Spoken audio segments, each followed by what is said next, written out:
اب یہ جو 2-2.5 منٹ کی زندگی ہے،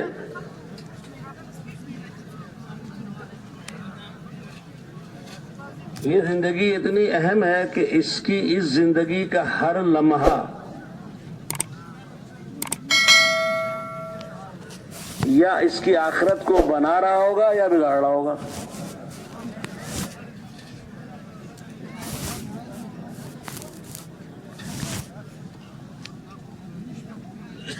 کیونکہ انسان کے عمل، جو بھی عمل اس کے بدن سے ظاہر ہوتا ہے،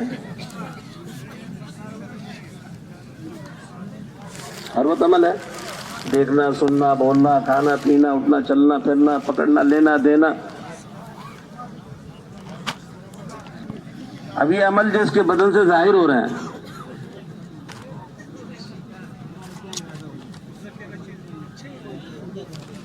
یہ اگر اللہ کے حکم اور نبی کے طریقے کے مطابق ظاہر ہو رہے ہیں تو آخرت بن رہی ہے۔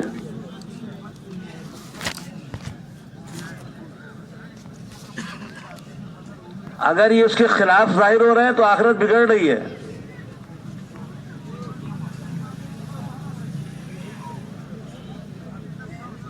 اور آخرت کی ہی کامیابی کو کامیابی کہا گیا، ناکامی کو ناکامی کہا گیا ہے۔ اصل کامیابی آخرت کی ہے۔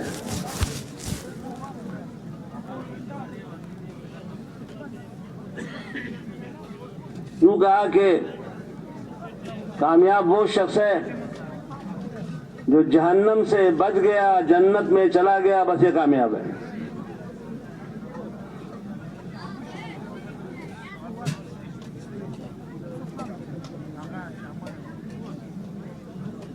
انجام جو ہے، کامیابی کا انجام وہ آخرت میں ہے۔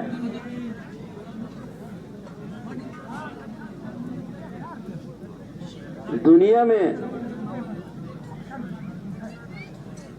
اپنی آخرت کو کیسے بنائے،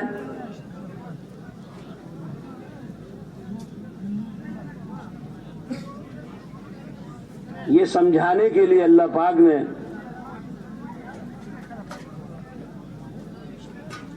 ہر زمانے میں، ہر دور میں، ہر علاقے میں انبیاء علیہ السلام مضبوط فرمائے۔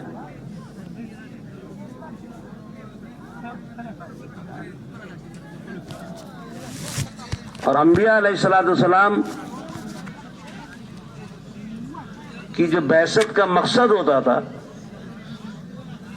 کہ انسان کو یہ بتانا ہوتا تھا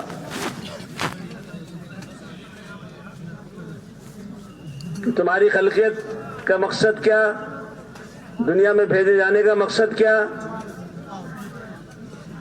محنت کیا،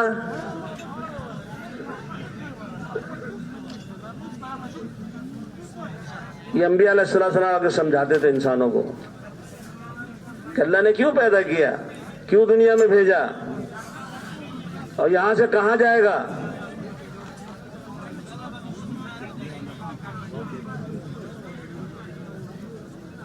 کیونکہ یہ بات تو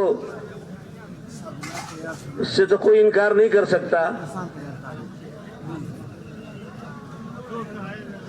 کہ موت ہر انسان کو آنی ہے، اس سے کوئی انکار نہیں کر سکتا۔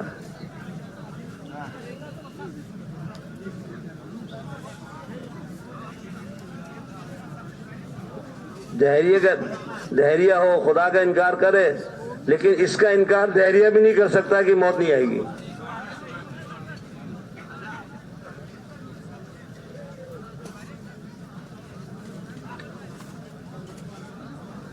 تو انبیاء علیہ السلام یہ دنیا میں جو انسان آیا ہے، اس میں زندگی گزارنے کا طریقہ بتاتے تھے جس سے آخرت بن جائے۔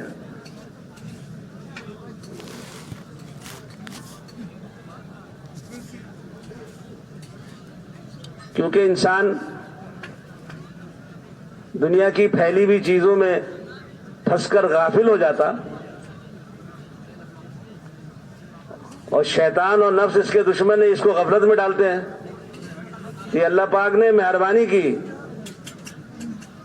انسانوں پر، کیونکہ انسان کو سب سے زیادہ قیمتی بنایا، اور انسان سے اللہ پاک محبت بہت زیادہ کرتے، سب سے زیادہ انسانوں سے محبت.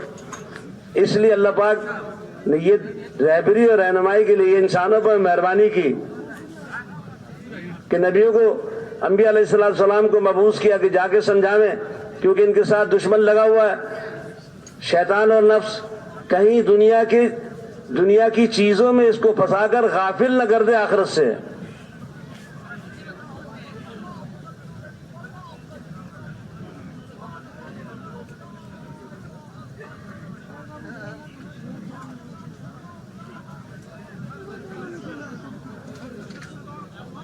بٹھا دو اس کو.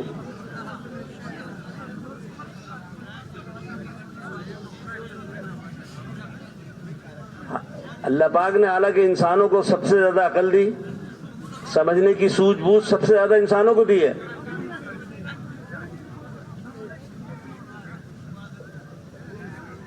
اور امتحان کے لیے دنیا میں بھیجا.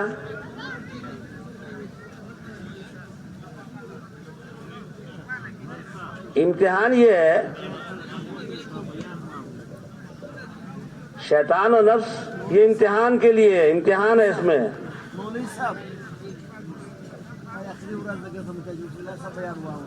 شیطان تو دشمن ہے،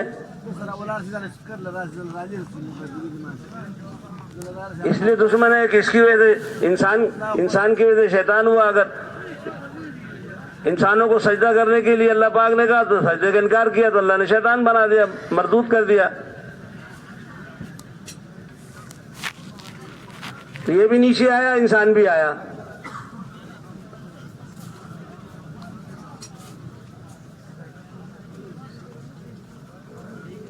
تو شیطان کا کام یہ ہے کہ انسان کو، دشمن ہے نا چونکہ، کہ اس زندگی سے ہٹاوے جو زندگی اللہ پاک چاہتے ہیں، جو طریقہ اللہ پاک سے ہٹاتا ہے. اس کی کوشش یہ ہوتی ہے.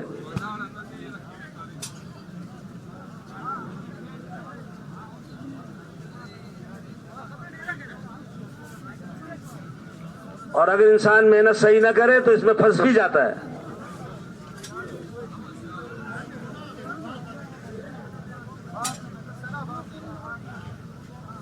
اس کی چال میں آ جاتا ہے انسان.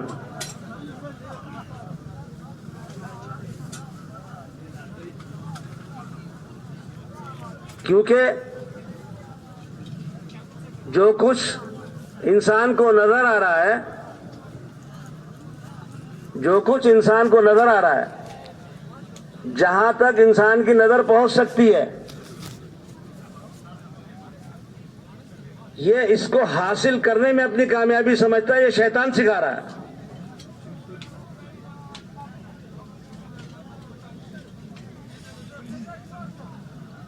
کہ دنیا کی پھیلی ہوئی چیزیں اگر مل جائیں گی تو انسان کامیاب ہے.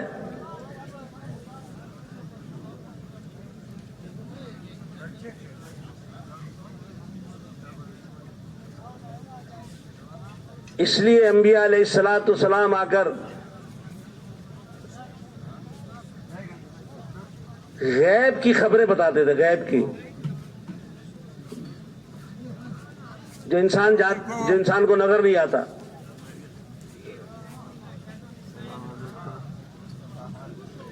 ہر نبی نے آ کر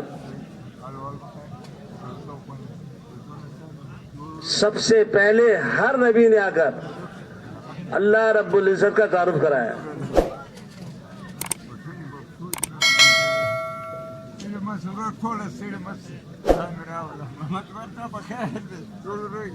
اس لیے ہر نبی کا ایک کلمہ مشترک ہے، لا الہ الا اللہ.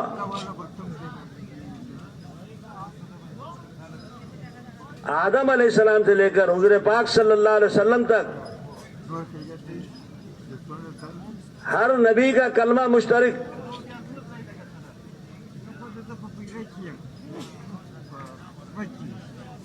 شریعت